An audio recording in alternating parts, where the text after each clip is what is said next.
ଝିଅ ଏତେ ରାତିରେ ଆଉ ତୋର ଏ କି ଅବସ୍ଥା?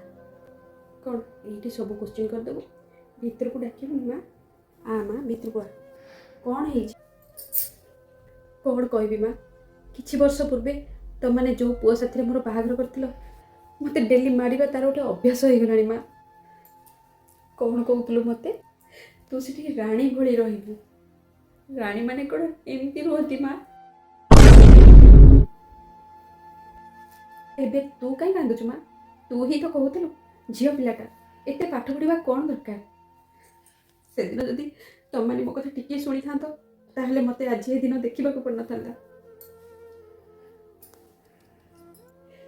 ଏବେ ଆଖିରୁ ଲୁହ ଗଡ଼ି କିଛି ଲାଭ ନାହିଁ ମା। ମୋ ଜୀବନ ତ ନଷ୍ଟ ହେଇସାରିଛି ନା।